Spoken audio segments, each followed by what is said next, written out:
Hello friends, मेरे channel पे आप सबका स्वागत है। तो आपको ये वीडियो पसंद आए तो लाइक, सब्सक्राइब और शेयर ज़रूर करना। तो हमने पहले वीडियो में देखा था कि टेड्रिक के फादर ने टेड्रिक को थप्पड़ मारा था। तो अब से स्टार्ट करते हैं। ओके, तो टेड्रिक के फादर टेड्रिक से बोल रहे होते हैं कि ग्रैंड ड्यूक फ्रेजियर, आपके दादाजी जल्द ही आएंगे। अगर कभी उन्होंने सुन लिया कि तुमने क्या कहा है तो वो तुम्हें, मुझे और तुम्हारी माँ को मार डालेंगे, इसलिए अपना मुंह कसकर बंद रखो। टेड्रिक बोलता है, अचानक इस सेबी प्लेस में क्या ग्रैंडफादर आएंगे? टेड्रिक के फादर बोलते हैं, बिकॉज ऑफ फ्रेजियर बैंक्वेट। टुलेरिया थोड़ी परेशान होकर सोचती है, क्या उसने सिर्फ फ्रेजियर बैंक्वेट कहा था? टुलेरिया सोचती है, फ्रेजियर बैंक्वेट। फ्रेजियर बैंक्वेट एक भव्य भोज होता है जहाँ फ्रेजियर परिवार के सभी लोग एकत्रित होते हैं। लेकिन बैंक्वेट ग्रैंड ड्यूक के महल में आयोजित किया जाना चाहिए, तो ग्रैंड ड्यूक रेटिल महल में क्यों रुकेगा जहाँ टुलेरिया रहती है? इसके अलावा ग्रैंड ड्यूक कभी पहले टुलेरिया से मिलने नहीं आए। टेड्रिक के फादर बोलते हैं टेड्रिक से कि बेहतर होगा आप अपनी जीप पे ध्यान दें, और टुलेरिया, मेरे पास आपके लिए कुछ है। और ये सब वो स्माइल करते हुए बोल रहा होता है। टुलेरिया सोचती है, ये एक ड्रेस है। टेड्रिक के फादर बोलते हैं टुलेरिया से, इसे पहनो और बैंक्वेट में आओ।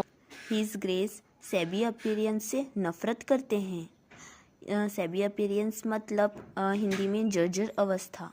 टुलेरिया परेशान होकर सोचती है, एक नज़र में भी अविश्वसनीय रूप से ये महंगा लगता है। वह टुलेरिया को ऐसा कुछ गिफ्ट देने में क्यों परेशान होगा? टुलेरिया के फादर टुलेरिया के कंधे पे हाथ रखते हुए उसको दबाते हुए टुलेरिया से बोलते हैं, चिंता मत करो, यह बिना कुछ लिए दिया गया कोई बोझिल उपहार नहीं है। टुलेरिया इससे थोड़ी घबरा गई होती है। टेड्रिक के फादर थोड़ी डराते हुए वॉइस में बोलते हैं, तुम्हारे फादर यह सब बाद में वापस कर देंगे, लेकिन तुम्हें पता है कि तुम्हारे चाचा की परिस्थिति अभी उतनी अच्छी नहीं है ना? ये सब टुलेरिया को डराती हुई वॉइस में वो बोल रहा होता है। मैंने तुम्हारे नाम पे एनरोल जमीन के डॉक्यूमेंट्स देखे, मतलब जो टुलेरिया के नाम पे लैंड्स हैं, ज़मीन है, उनके जो डॉक्यूमेंट्स है उनको देखा। ये सब टेड्रिक के फादर टुलेरिया से बोल रहे होते हैं। वो और बोलते हैं कि क्या ख्याल है गिरवी रखने में? इससे मैं आपके लिए जितनी चाहे उतनी ऐसे खरीद सकता हूँ। उसका कहने का मतलब ये होता है कि इसको गिरवी रख के वो उसके लिए कितनी भी, मतलब कि उसको जैसी चाहिए वैसी ड्रेस उसको लेके दे सकता है, ऐसा वो टुलेरिया से बोलता है। टुलेरिया सोचती है कराते हुए कि बिल्कुल यह गंदा चोर। गेम में टुलेरिया ने लिलियस की बातों पर भरोसा किया और एक बड़ी रकम उधार ली। लिलियस मतलब जो टेड्रिक के फादर है, वो उसका नाम लिलियस है, लेकिन उसके फादर मार्किस फ्रेजियर को उसमें बिल्कुल भी दिलचस्पी नहीं थी। और खेल के बाद के भाग में लिलियस ने टुलेरिया से मुंह मोड़ लिया, उसे कर्ज के पहाड़ के नीचे दबाकर छोड़ दिया। लेकिन टुलेरिया ने अपनी सारी उम्मीदें अपने पिता पर ही टिका रखी थी। हमें पहली वाली टुलेरिया दिखाई जाती है जो बोलती, मार्किस फ्रेजियर को मेरी परवाह करनी चाहिए, कम से कम थोड़ी सही। हे भगवान, मुझे इस कर्ज के ढेर से बचा लो। हमें टुलेरिया को लाइट की ओर बढ़ते हुए दिखाया जाता है। टुलेरिया सोचती है, मैं लेकिन सच जानती हूँ, बेचारी टुलेरिया की कभी किसी ने परवाह नहीं की। टुलेरिया सोचती है, अगर लिलियस ने जो कहा उसे मैंने अगर अभी एक्सेप्ट कर लिया तो मैं केवल अपनी रैंक बढ़ाने के लिए ऐसा करूँगी, जिसके बाद मेरा सीधा कंगाली वाला अंत होगा। उसका रैंक बढ़ाने का मतलब है कि और एक कदम पास हो जाना अपनी नुकसान की ओर। टुलेरिया सोचती है, चाहे कुछ भी हो, मुझे इसे रोकना होगा। मैंने लिलियस को एक सहयोगी के रूप में इस्तेमाल करने के बारे में सोचा, लेकिन जो केवल मेरा शोषण करना चाहता है उस पर किसी भी चीज़ के लिए भरोसा नहीं किया जा सकता। तो इसके बजाय टुलेरिया शौक होकर सोचती है, जो अभी यहाँ आ रहा है ग्रैंड ड्यूक फ्रेजियर खुद। यदि कोई है जिसे टुलेरिया का उपयोग करने की आवश्यकता नहीं है, वह लिलियस से कहीं बेहतर हो सकता है। हाँ, मैंने फैसला कर लिया है, मैं ग्रैंड ड्यूक फ्रेजियर को निशाना बनाऊंगी। लेकिन फिर अभी और हमें चैप्टर 1 का जो सीन दिखाया गया था पहले का, वो दिखाया जाता है जब टुलेरिया ग्रैंड ड्यूक से बातें कर रही थी। ग्रैंड ड्यूक घूरते हुए टुलेरिया को और थोड़ी कड़क वॉइस में उससे बोलते हैं कि यह कहना कि आप अकेले भी खुशी से रह सकते हैं, क्या वह मेरे लिए था?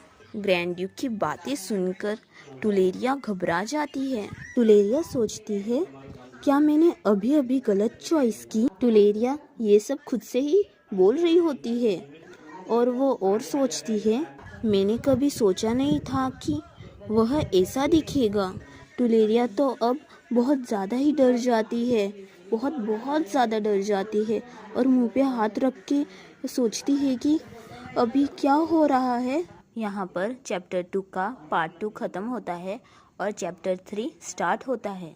चैप्टर 3 की स्टार्टिंग में हमें टुलेरिया को दिखाया जाता है, जो अपने हाथों को कस के बंद करके सीने पे हाथ रखे हुए और आंखों को बंद करके सोच रही होती है, एकमात्र व्यक्ति जो इस समय मुझे मेरे प्रोहिबिशन से मुक्त करवा सकता है वो ग्रैंड ड्यूक फ्रेजियर है। प्रोहिबिशन का मीनिंग होता है पाबंदी।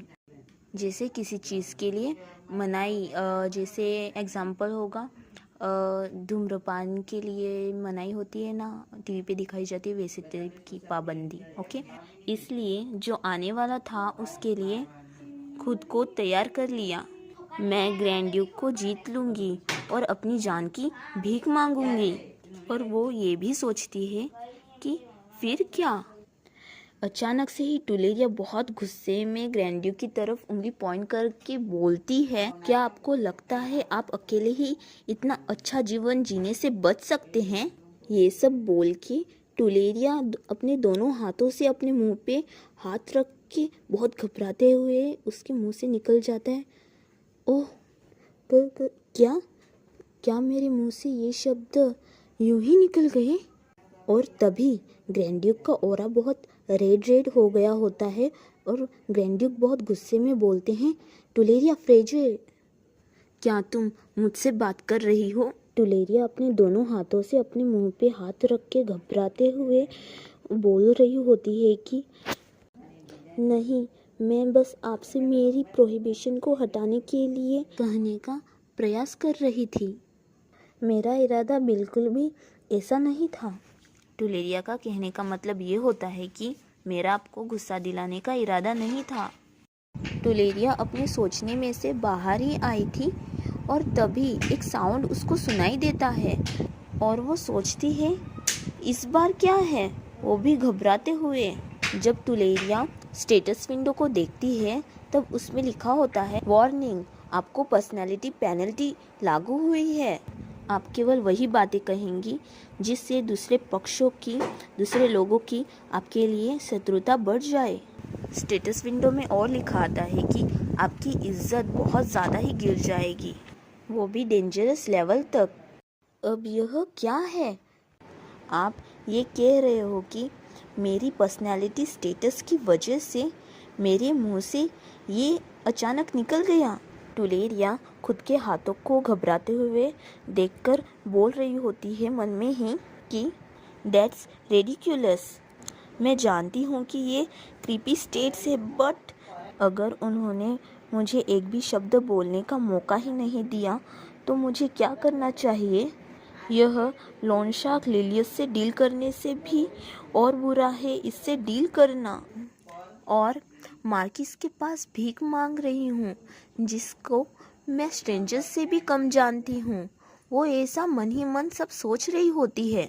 वो मन में अपने दोनों गालों पे हाथ रख के रोते रोते सोच रही होती है कि मैं ऐसी स्थिति में हूँ जिसकी मैंने कभी कल्पना भी नहीं की थी।